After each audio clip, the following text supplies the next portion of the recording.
ইনশাআল্লাহ আমরা তো নরমাল কোর্স শেষ করেছি।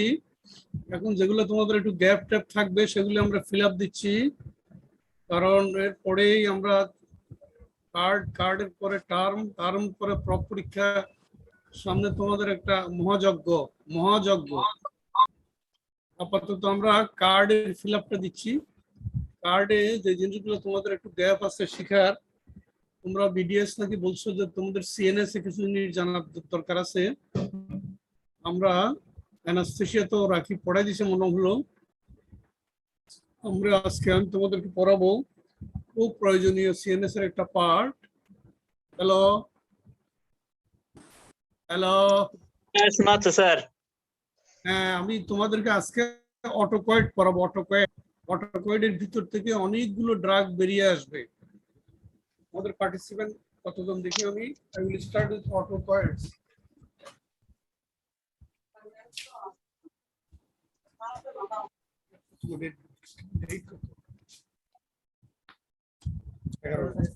হ্যাঁ,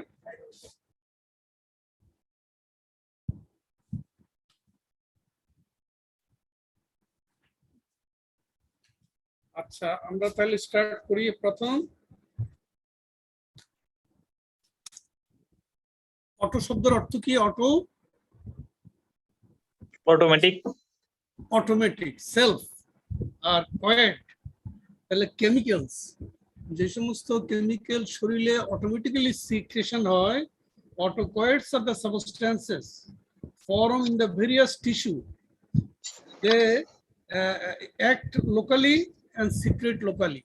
তোমার হাতের মধ্যে একটা বাড়ি মারলাম, বড় আঘাত করলাম, কিছুক্ষণ পরে হাতটা দেখা গেল ফুলে গেল কারণ লোকালি কতগুলো কেমিক্যাল সিক্রেট হয়েছে। সে পরিস্থিতিটাকে সামাল দেওয়ার জন্য ওখানে ইনফ্লেম করছে, ফুলাইছে, ওখানে নিউট্রোফিলকে বেশি আনছে। এই যে সিস্টেম, এটা বলে অটোকয়েডস। তাহলে আমরা যদি বলি the word autacoids coming from the Greek, auto মানে সেলফ আর কয়েডস মানে হলো তোমার রিমেডি। মানে তোমার যে আঘাতটা করলাম, এই আঘাতটা সামলানোর জন্য আঘাতের পার্ট নিজে যে মেকানিজমটা করলো, যে জিনিসগুলো সিক্রেট করলো, এগুলোর নাম হলো অটোকয়েডস। তাহলে autacoids are the substances form locally to protect local injury, এবং it has complex physiological and pathological action at the site of synthesis. এর জন্য এটুকু ভালো যে এই সাবস্টেন্স গুলো লোকালি সিক্রেট হয়, লোকালি কাজ করে। সুতরাং এগুলোর আরেকটা নাম হইলো লোকাল হরমোন, আরেকটা নাম হইলো লোকাল হরমোন। এগুলা অন্যান্য ট্রু হরমোন থেকে পার্থক্য কি? ট্রু হরমোন থেকে পার্থক্য হইলো এগুলা কতগুলো স্পেসিফিক সেল, ট্রু হরমোন গুলা বিশেষ কতগুলো সেল থেকে হয়, এবং ট্রু হরমোন গুলো ব্লাডের মাধ্যমে টার্গেট জায়গায় পৌঁছে যায়। ACTH আসতেছে পিটুটারি থেকে, কিন্তু তার ফাইনাল টার্গেট হলো অ্যাড্রিনাল গ্ল্যান্ড। কেমন? তারপরে গোনাডোট্রফিন ফাইনাল টার্গেট হলো ওভারি টেস্ট। কিন্তু অটোকয়েড সেরকম না, অটোকয়েডের কোনো স্পেসিফিক টার্গেট নেই। সে তোমার যেখানে কাজ করার সেখানে কাজ করবে, লাঙের গুলা লাঙে কাজ করবে। এটা হলো this are the local hormones.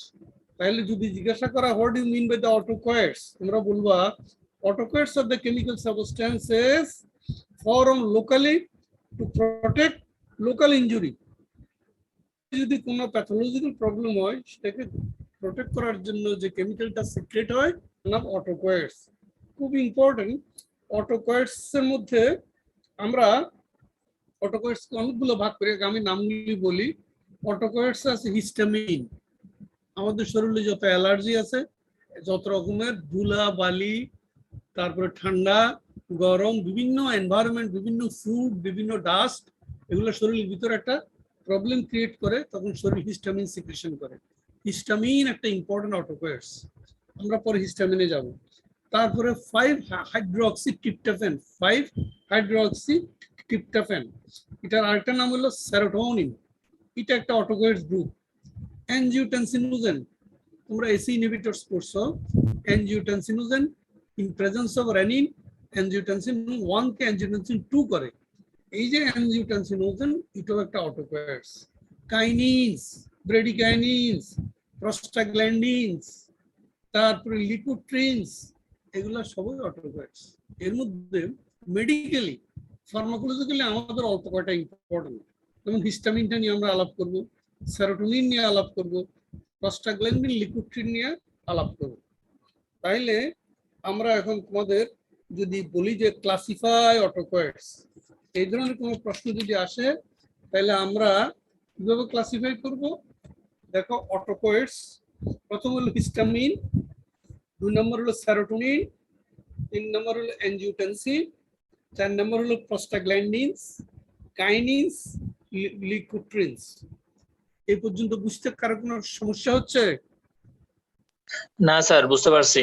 এই পর্যন্ত বুঝতে কোনো সমস্যা হচ্ছে না? এগুলো কতগুলো লোকাল হরমোন, লোকালি কোনো প্রবলেম হলে তাকে প্রোটেক্ট করার জন্য হরমোনগুলো সিক্রেট হয়।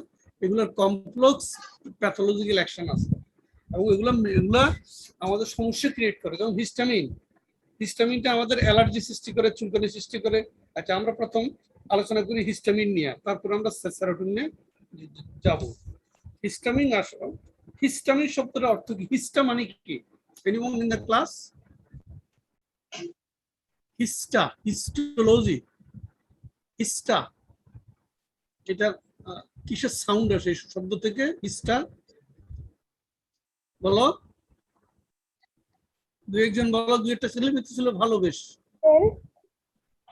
হিস্টা শব্দটাতে মেডিকেলি কিসের ইয়ে আসে, মানে টিস্যু, টিস্যু, টিস্যু, হিস্টা, হিস্টোলজি, আমরা হিস্টোপ্যাথোলজি মানে টিস্যু। তাহলে হিস্টামিন গুলো জিনিস হলো হিস্টামিন ও টিস্যু অ্যামাইন। এগুলো হিস্টামিন অ্যামাইন, HISTIMIN, অ্যামাইন যোগ হয়েছে হিস্টামিন। তাহলে এগুলো amine. Histamine or the tissue amine or hista is a biogenic amine formed in the many tissue.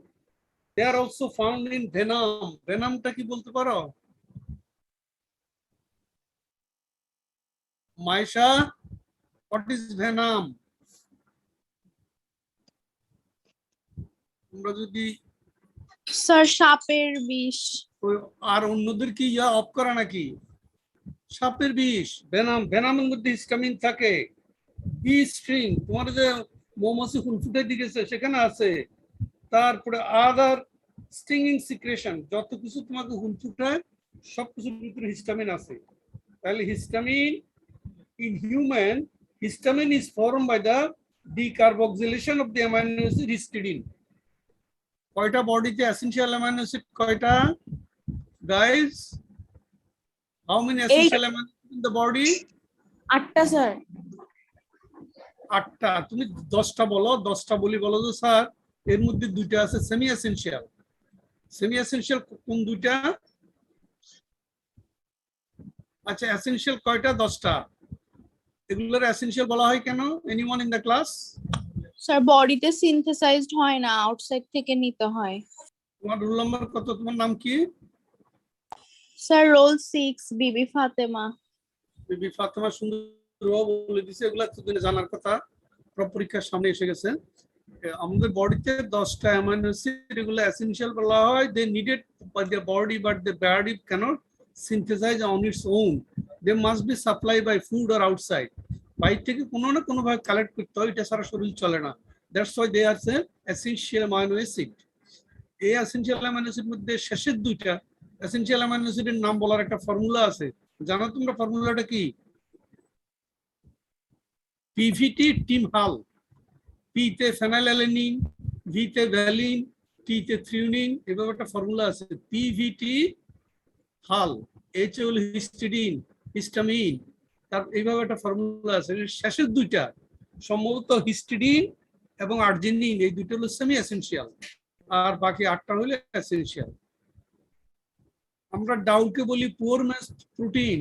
ডাউল আগে দাম কম ছিল, গরিবের প্রোটিন ছিল। এই ডাউলে প্রচুর অ্যামাইনো অ্যাসিড থাকে।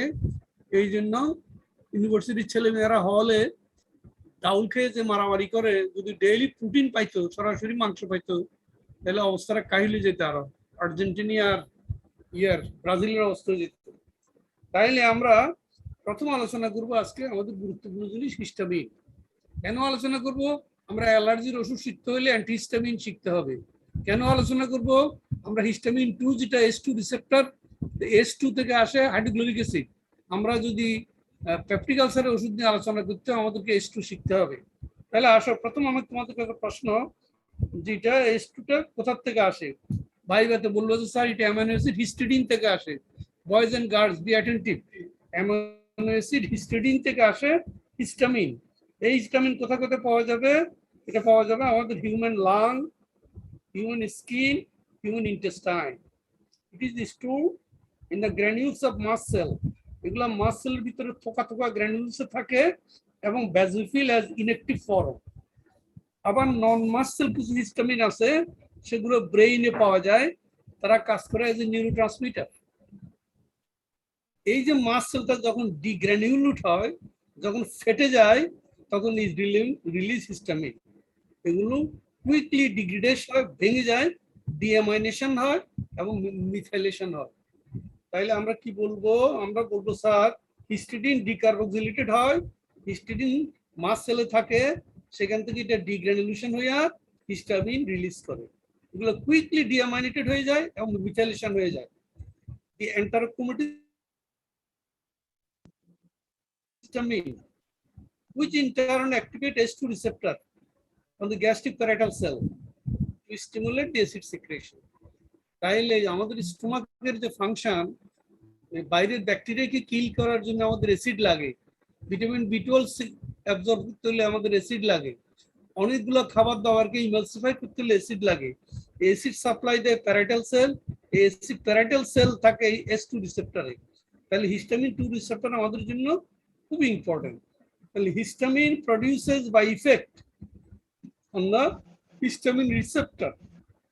এখন হিস্টামিন রিসেপ্টর গুলো কোথায় কোথায় থাকে দেখো, H1 রিসেপ্টর, একটু মনোযোগ দাও, present in the lung, in the gut, in the blood vessel, nerve ending and brain. তাহলে H1 টা নিউরাল মেইনলি, লাংসে, গাটে, ব্লাড ভেসেলে, নার্ভ এন্ডিং এ। H1 দিয়ে আমাদের H1 ব্লকার আমরা কখন দেব? মনে রাখো কথাটা, allergy, any allergic manifestation will be produced by the H1 and can be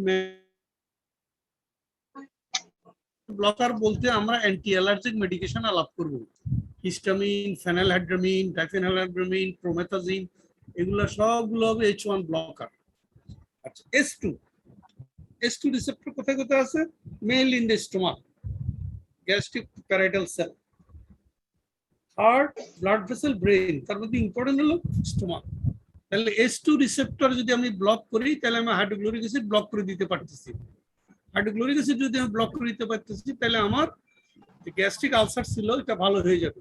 কিছুদিন যদি আমি অ্যাসিডটাকে অফ রাখি, ঘাটা শুকিয়ে যাবে আস্তে আস্তে।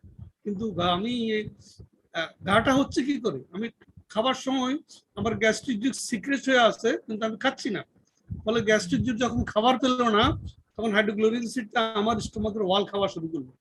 স্টোমাকের ওয়ালে কয়টা লেয়ার আছে? কোন ভালো ছাত্রছাত্রী বলতে পারবো? How many wall is in the stomach? 3টে লেয়ার স্যার। বলো ফটফট করি। Mucosa, sub mucosa, mucosa, Lamine প্রপ্রিয়া। হ্যাঁ, গুড গার্ল। তাহলে আমরা স্টোমাকের গ্যাস্ট্রিক প্যারাইটাল ইয়েতে আমরা পাচ্ছি H2 যদি আমি ব্লক করে দিই, তাহলে আমার এসি কমে যাচ্ছে, আমার ঘাটা হিলিং হয়ে যাচ্ছে। তাহলে H1 হলো হিস্টামিন, সেটা হলো অ্যালার্জি। H1 ব্লকার দিলে আমি অ্যালার্জি চিকিৎসা শিখবো, H2 ব্লকার দিলে আমি পেপটিক আলসারের চিকিৎসা শিখবো। আর তিনটা আছে, এগুলো গুরুত্বপূর্ণ না। H3 হলো সালফিল, নিউট্রোফিল, CD4 লাগবে না। আমরা আসলে হিস্টামিনের কাজ কি, আমরা এখন হিস্টামিন নিয়ে আগাবো। What is the function of histamine? Histamine H1 blocker, H2 blocker. হিস্টামিনের কাজ কি? হিস্টামিনের কাজ হলো কার্ডিওভাস্কুলার হিস্টামিন যায় ডাইলেট দি ব্লাড ভেসেলস। তার ব্লাড ভেসেল ডাইলেট করলে, দিদি ফাতেমা বলো, ব্লাড প্রেশার পড়ে যাবে না বেড়ে যাবে? হাইপোটেনশন হবে না হাইপার টেনশন হবে? Sir hypotension. Excellent, good girl. তাইলে হাইপোটেনশন যদি তোমার রিপস্টাকিকার্ডিয়া হবে না রিফ্লেক্স ব্রেডিকার্ডিয়া হবে? প্রেসার পড়ে যাচ্ছে কিন্তু তোমার শরীরে প্রচুর রক্ত লাগবে, তাহলে হার্টকে বেশি বিট হবে, টেকিকার্ডিয়া হবে। এটার বলা হয় কম্পেনসেটরি রিফ্লেক্স টেকিকার্ডিয়া। হাইপোটেনশনে। তুমি যদি একটা শকের রোগীর পালস ধরে রাখো, প্রথম দেখবে যে খুব দ্রুত পালস টিকিকাটি হচ্ছে, শেষের দিকে তখন আর সামাল দিতে পারবে না, তখন ব্রেডিকার্ডিয়া হবে। তাহলে শকে প্রথম কি হয়, র্যাপিড থ্রেডি পালস, তারপরে সোয়েটিং হয়, হাতের কাম। কেন কাম হয়ে যায়, হাতটা ঠান্ডা হয়ে যায় কেন?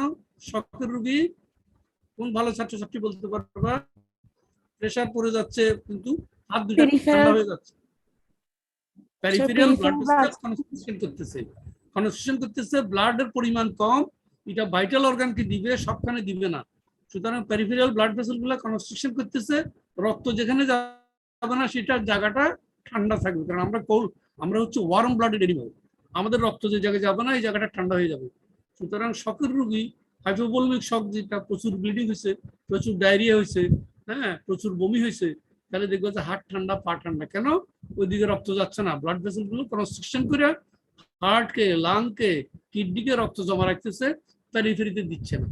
এনিওয়ে, তাইলে কার্ডিওভাস্কুলার সিস্টেমে হিস্টামিনের কাজ হলো প্রেসার কমায় দেওয়া, ব্লাড ভেসেলকে ইয়ে করে দেওয়া, ডাইলেট করে দেওয়া।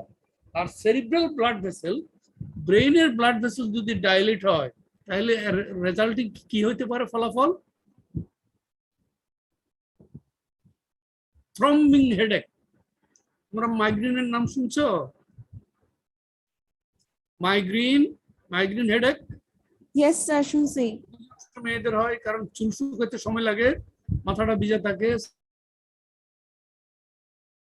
সম্পত্তি ছেলেদেরও হয়, তবে কম, কিন্তু খুব কম মেয়ে পাবা যে মাইগ্রেন কমপ্লেন করে না, স্যার মাথার এক সাইডে মাথা ব্যথা করে, আওয়াজ পাইলে খারাপ লাগে, সূর্যের আলো দেখলে খারাপ লাগে, চকলেট খেলে খারাপ লাগে, এই সমস্ত মানে মাইগ্রেনের প্রবলেম করবে। It is nothing but thrombin headache. Why thrombin headache? Cerebral blood vessel dilated, contractor. Dilate হলে সারাউন্ডিং জায়গাতে একটু প্রেসার দেয়, তাতে নার্ভ গুলা তোকে হেডেকের মতো করে দেয়। এনিওয়ে, তাইলে শোনো, কার্ডিওভাস্কুলার এই ঘটনাগুলো করতেছে হেডেক। আর হিস্টামিনের ব্যাপারে একটা শর্ট নোট আসে, ট্রিপল রেসপন্স অফ লুইস। নিশ্চয় তোমাদের প্যাথোলজি পড়াইছে, মাইক্রোবায়োলজি পড়াইছে এটা। Triple action of Luis. লক্ষ্য করলেন, কারো শরীরে যদি হিস্টামিনে ইয়ে করে দেয়, ইনজেক্ট করে, প্রথমে লাল হয়ে যায়, সে flush, red spot in the side, যেখানে হিস্টামিন ইনজেকশন দেয় সেই জায়গাটা লাল হয়ে যায়। তাহলে সেটাকে প্রথম একটা পয়েন্ট দিচ্ছে উনি, red spot on the side কলে ফ্লাশ। কেন হচ্ছে? লোকাল ক্যাপিলারি ডাইলেটেশন, ব্লাড ভেসেলটা কোন ডাইলেট করে ফট করে এটা লাল হয়ে যায়। আমরা দেখছি অনেক মেয়ে লজ্জা পেলে লাল হয়ে যায়, কেন? হঠাৎ। অথবা তুমি যখন ইমোশনাল হয়ে যাও, হ্যাঁ, এমন এক ব্যক্তির সামনে লাল হয়ে যায়। This is due to capillary dilatation, due to identity search. Flush, which is due to local capillary dilatation. 2 নম্বর হচ্ছে ফ্লেয়ার। ফ্লেয়ার ও ফ্লাশের মতো। 3 নম্বর হলো কি হবে, তোমার এই ক্যাপিলারি দিয়ে প্রচুর ব্লাড ওখানে সিক্রেট করবে। তাহলে বলবা যে triple response of Lewis is characterized by flush and redness হবে হোয়েল, একটা পানি। কেন? ওই ক্যাপিলারি দিয়ে কিছু ফ্লুইড বেরিয়ে আসবে। তারপর হিস্টামিন স্মোক মাস্ককে কন্ট্রাকশন করে। তাহলে হিস্টামিনে কি করবে, আমাদের এই লাংসকে, অ্যালভোলিকে কন্ট্রাক্ট করবে, তাহলে অ্যাজমাকে বাড়ায় দিবে। স্মোক মাসেলে কন্ট্রাকশন করবে। গ্ল্যান্ডে powerful stimulant of secretion, glandular, যেহেতু অ্যাসিড সিক্রেশন করে, হিস্টামিনের অন্য বড় কাজ হলো গ্ল্যান্ড নিউরোট্রান্সমিটার হিসেবে কাজ করে। নার্ভ এন্ডিং এ, সেন্সরি নার্ভ এন্ডিং এ স্টিমুলেট করে সে। আর adverse effect of the histamine, প্রথমে কি বলছিলাম, ব্লাড ভেসেল ডাইলেট করে কোন খারাপ কাজটা করে,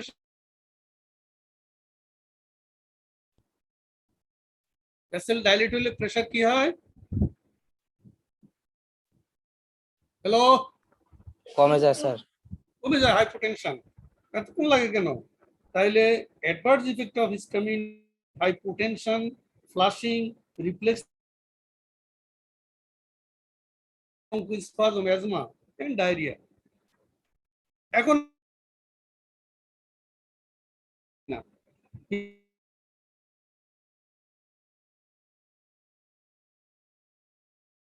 থেরাপিউটিক ইউজ আছে, কারো গ্যাস্ট্রিক আলসারের জন্য আমরা হিস্টামিন ইনজেকশন করলে এরপরে তার গ্যাস্ট্রিক জুইসে কি পরিমাণ হাইড্রোক্লোরিক অ্যাসিড আছে আমরা টেস্ট করি। এটা testing gastric acid secretion. Acid secretion দেখানোর জন্য আমরা হিস্টামিন ইনজেকশন দেই, ইনজেকশন দেওয়ার পরে দেখি। এটা মেইনলি আর কোনো দরকার নাই। এখন আমাদের দরকার হলো অ্যান্টিহিস্টামিনের কি করা যায়। যেহেতু হিস্টামিনটা অ্যালার্জি উৎপাদন করে, অ্যালার্জিন কি কি আছে আমাদের শারীরিক প্রকৃতিতে, কি কি অ্যালার্জেন আছে বলতো বিবি ফাতেমা? আমাদের জি, চারিদিকে স্যার। কি কি অ্যালার্জেন আছে তোমার চারিদিকে? স্যার ডাস্ট হতে পারে। ডাস্ট, মাইট, কোল্ড, তারপরে sudden change in the hot and cold, food allergy. একটা ছেলে বলো ফুডের ভিত্তিক কি কি অ্যালার্জি আছে? Allergic list of the food. Prawn, চিংড়ি সবচেয়ে দামি জিনিস, ইলিশ মাছ, তারপরে খাসি মাংস, খাসির মাংস, গরুর মাংস। গরুর মাংস যার অ্যালার্জি আছে তাছাড়া খুব ইল্লাক, কোরবানি সে ছায়া থাকে খাইতে পারে না। ইলিশ মাছের অ্যালার্জি আছে, খুবই ইল্লাক, বাংলার একমাত্র সম্পদ যে ইলিশ। এগুলো ফুড অ্যালার্জি, মাংস অ্যালার্জি, তারপরে তোমার আনারস অ্যালার্জি হইতে পারে, যেগুলো শরীরের মধ্যে কি হিসেবে কাজ করে? অ্যান্টিবডি। পার্শিয়াল অ্যান্টিজেনের নাম কি বলতো? পার্শিয়াল অ্যান্টিজেন কাকে বলে?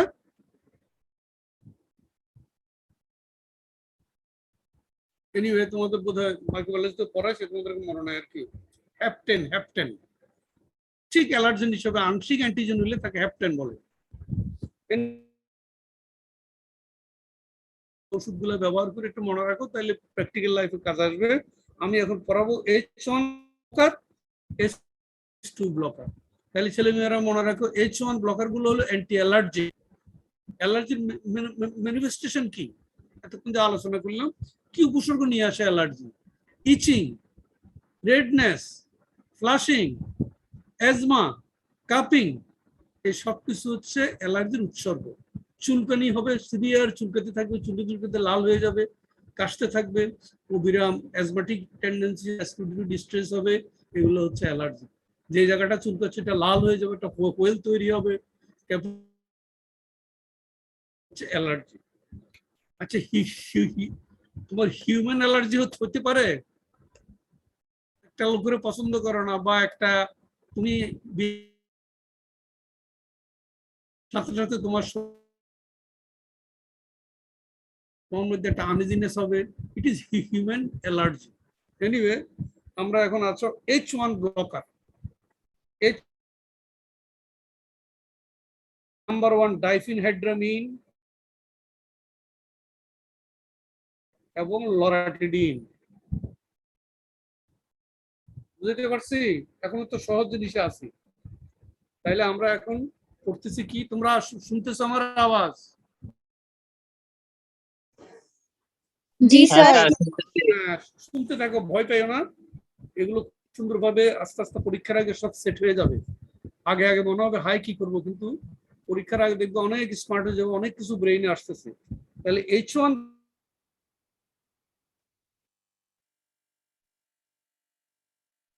পেপটিক আলসারের ওষুধ, সেটা হবে র্যানিটিডিন, সিমিটিডিন, ফ্যামোটিডিন। তোমরা এর মধ্যে অলরেডি খাইছো, খেয়ে আসছো। এগুলো আসলে H2 ব্লকার, কারণ H2 গ্যাস্ট্রিক প্যারাইটাল গ্ল্যান্ডে থাকে রিসেপ্টরটা, সেখান থেকে পরে কি অ্যাসিড সিক্রেশন করে। আমরা যখন H2 ব্লকার দেবো তখন এটা পেপটিক আলসারের জন্য ইউজ করবো। H1 ব্লকার, H1 ব্লকার আরেকবার বলি, ডাইফেনহাইড্রামিন ব্লকার। এগুলো সিডেটিভ, এগুলো তোমার অ্যালার্জি কমাবে, কিন্তু সাথে সাথে তোমার ঘুম পাবে, কনস্টিপেশন হবে, গ্যাস্ট্রিক সিক্রেশন বন্ধ হয়ে যাবে, মুখ টুক শুকায় যাবে। এই জন্য অ্যালার্জির ওষুধ বা হিস্টামিন যদি তুমি খাও, বা অ্যাভিল যদি খাও, বা সেট্রিজিন, সেগুলো যদি খাও, দেখবে যে তোমার চোখ মুখ যেন শুকনো শুকনো হয়ে যাচ্ছে। সকালবেলা টয়লেট হচ্ছে না, কিছু কিছু সাইড ইফেক্ট আছে, মুখটা শুকিয়ে যাচ্ছে, কিন্তু তুমি যে কারণে খাইছো, চুলকানি বন্ধ হয়ে গেছে, শ্বাসকষ্ট কিছুটা ইমপ্রুভ করেছে ইত্যাদি। তাহলে H1 ব্লকারকে আমরা আবার দুই ভাগ করি, এক হলো সিডেটিভ, নন সিডেটিভ। সিডেটিভ যেগুলো সেগুলো আসলে লিপিড সলিউবল, এরা সিএনএস এ চলে যায়। সিএনএস এ চলে গেলে আমার অ্যান্টি অ্যালার্জিক অ্যাকশন হবে, তবে সাথে সাথে আমার ঘুম পাবে। এই গ্রুপে আছে ডাইফিনহাইড্রামিন, প্রোমেথাজিন, ক্লোরফেনিরামাইন এটসেট্রা। ক্লোরফেনিরামাইন, সাইক্লিজিন, ম্যাকলিজিন। 2 নম্বর হলো H1 ব্লকার, কিন্তু নন সিডেটিভ, ঘুমের পার্শ্ব প্রতিক্রিয়া নাই, এগুলোর বলা হয় সেকেন্ড জেনারেশন বা লেটেস্ট। তাহলে আগের দিনের অ্যান্টিহিস্টামিন ঘুম পাইতো বেশি, খাইতাম অ্যালার্জির জন্য, কিন্তু এখনকার দিনে অ্যান্টিহিস্টামিন ঘুম কম পায়, এগুলোর বলে সেকেন্ড জেনারেশন। দুই একটা নাম বলা যাবে, তোমরা খাইছো কেউ দুই একটা সেকেন্ড জেনারেশন অ্যান্টিহিস্টামিন, এগুলোর বলা হয় নন সিডেটিভ। আমি নাম বললে দেখো তোমরা খাইছো, অবশ্য তোমরা তো ট্রেড নেমে খাও, ওই জন্য জানো না। লরাটিডিন, ডেসলরাটিডিন, সেট্রিজিন, ফেক্সোফেনাডিন, কেমন, এগুলো হচ্ছে সেকেন্ড জেনারেশন অ্যান্টিহিস্টামিন। এগুলো কেন দেয়? অ্যালার্জির জন্য। এবং পরে সেকেন্ড জেনারেশন গুলোতে নন সিডেটিভ। তাহলে নন সিডেটিভ কেন? তাদের লিপিড সলিবিলিটি কম, তারা সিএনএস এ পৌঁছতে পারে না। লিপিড সলিবিলিটি কম বিদায় এরা সিএনএস এ যায় না, সুতরাং এটার ঘুমের অ্যাকশন কম। মোটামুটি আমরা এখন আসা অ্যান্টিহিস্টামিনের ইউজ অফ অ্যান্টিহিস্টামিন। 1 নাম্বার, আমরা অ্যান্টিহিস্টামিন ইউজ করি অ্যান্টি অ্যালার্জেন্ট হিসেবে। অ্যান্টি অ্যালার্জেন্ট হিসেবে আমরা অ্যান্টিহিস্টামিন ইউজ করি। Number 1 use of antihistamine is anti allergen. অনেক কিছু আছে তোমাদের যেগুলো দরকার হবে না, হিস্টামিন H1, H2, H3 আমরা শিখলাম, এগুলো দরকার নেই। আমি ইউজের মধ্যে চলে আসি direct, therapeutic use.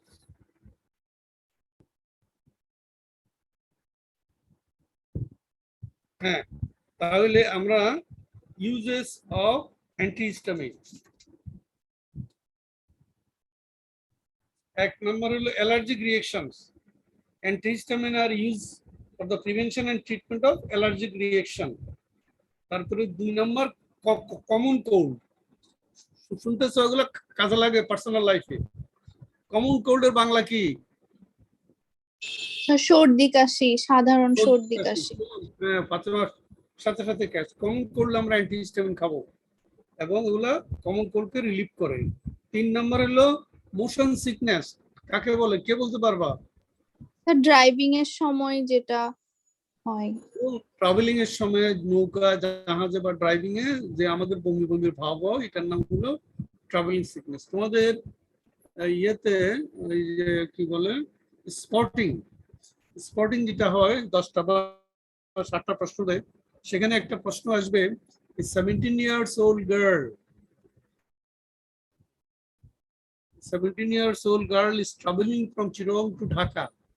She often vomits while she is traveling. What is the possible diagnosis?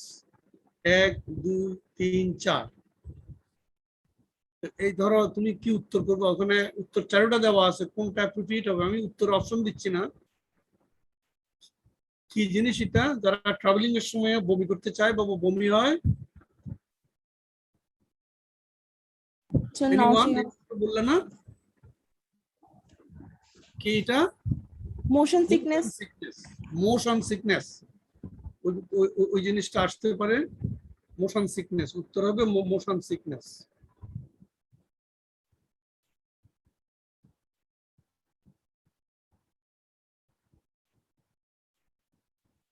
Hello sir শোনা যাচ্ছে? আচ্ছা, ঠিক আছে। তাহলে আমরা কমন কোল্ড ইউজ করি, তারপরে অ্যালার্জিক ম্যানিফেস্টেশন ইউজ করি অ্যান্টিহিস্টামিন, তারপর ভার্টাইগো তো আমরা করি। ভার্টাইগোটা কি বাংলায়? শ্বেতরোগ। না, ওটা হলো ক্ষতরোগ, তো হলো লিকোডার্মা। একটা ভার্টাইগো মাথা ঘুরানো, মানে তুমি ইমব্যালেন্স হয়ে যাবে, অ্যাট্রাক্সিয়ার মতো আর কি। ভার্টাইগো মানে বমির ভাব হওয়া এবং মাথা ঘুরানো। এটা আরো ম্যানিয়াল ডিজিজ আছে, ভেস্টিবুলার ডিস্টারবেন্স। তুমি দাঁড়াতে পারতেছো না, দাঁড়াইলে পড়ে যাচ্ছ, ভার্টাইগো। আর সেতী রোগ যেটা বলছি এটা লিকুডার্মা, আর এটার বলে তোমার ওই অ্যালবুনিজম, এগুলো সেতী রোগের কাছাকাছি নামগুলো। ও আচ্ছা, আমি এটা ভালো বলছি, ভিটিলুগো। ভিটিলুগো সেতির একটা ইংরেজি।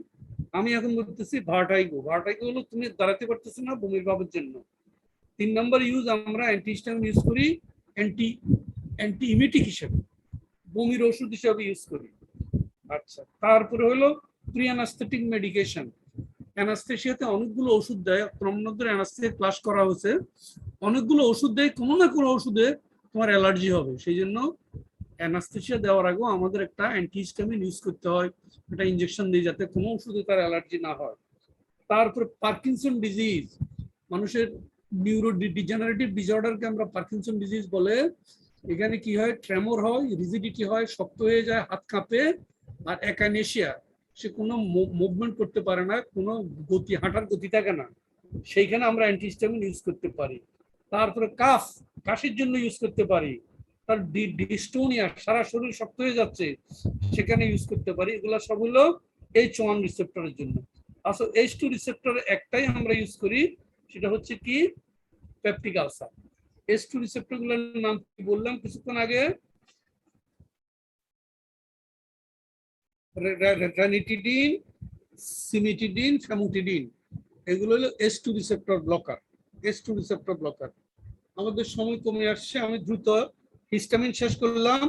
এবার আসো প্রস্টাগ্ল্যান্ডিন, এটাও আমাদের অটোকয়েডস। প্রস্টাগ্ল্যান্ডিন কি কি কাজে লাগে, অ্যানালগ আর একটা অ্যান্টাগনিস্ট। প্রস্টাগ্ল্যান্ডিন অ্যানালগ, প্রস্টাগ্ল্যান্ডিনের সমার্থক মিসোপ্রোস্টল, তারপরে হলো ডিনোপ্রোস্টল, ক্যাটাপ্রোস্ট, এগুলো অবস্টেটিকে ইউজ করে, এগুলো অ্যাবর্শনে ইউজ করে।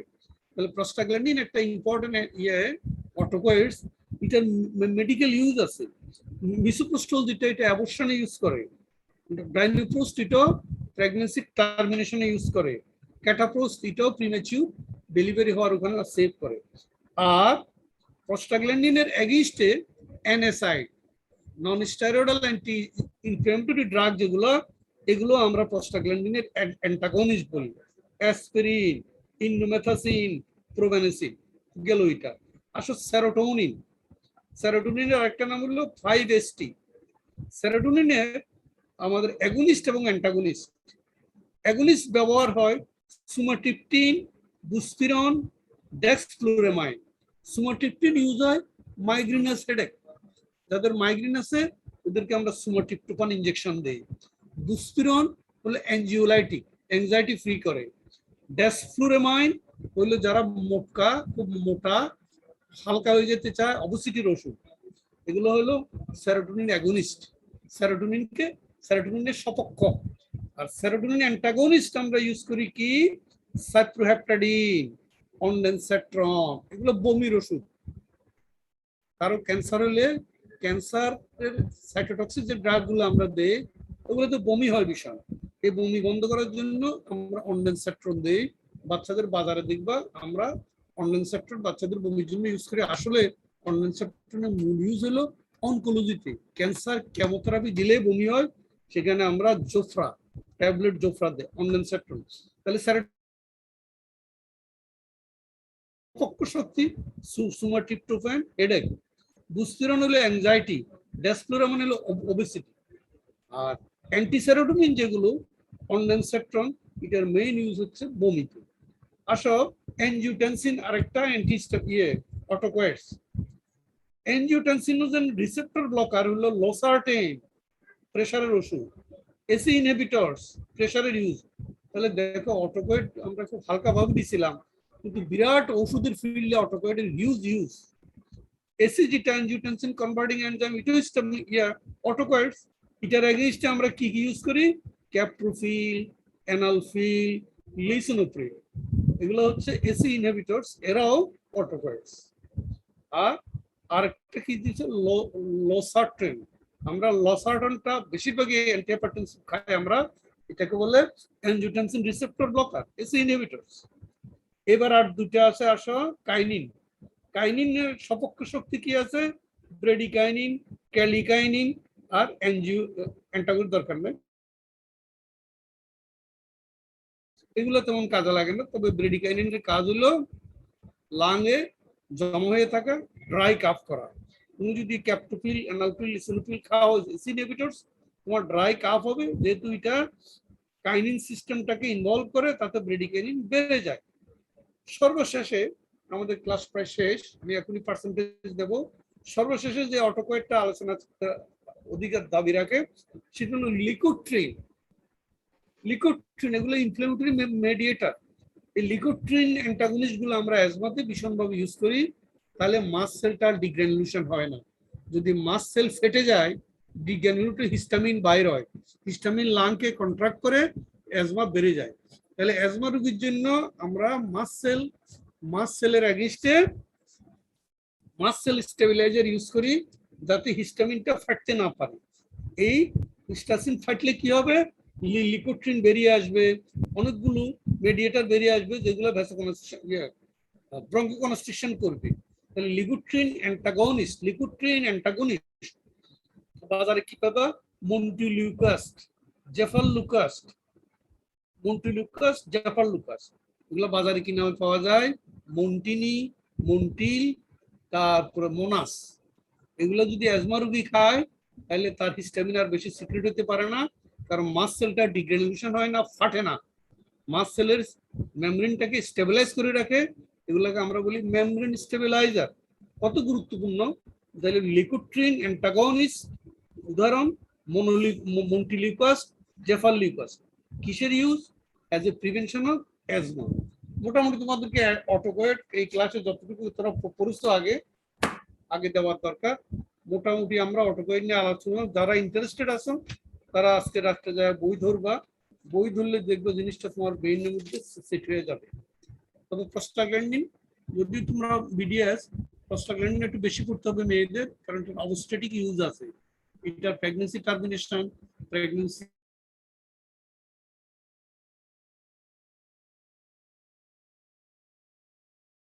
প্রিম্যাচিউর প্রেগন্যান্সি ডেলিভারি শুরু হলে তখন প্রস্টাগ্ল্যান্ডিন গুলো ইউজ করা হয়। এনিওয়ে, মাইসোপ্রোস্টল, জেনিপ্রোস্ট, রিনোপ্রোস্ট, অ্যালপ্রোপ্রোস্ট, এগুলা সবই থেরাপিউটিক্যালি ইউজ বলা হয় আর এদেরকে। যারা আগে থেকে পড়ছে তাদের বুঝবে না। এনিওয়ে, হিস্টামিনটা কিন্তু কোনো মতে বাদ দিও না, antihistamine, sedative group, non sedative group. Anyway, respond to your roll number, please. Roll number 2. Present, sir. Roll number 3. Present, sir.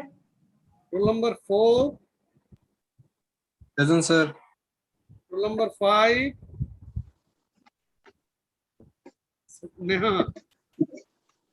Neha আসো নাই? Roll number 6. Present, sir.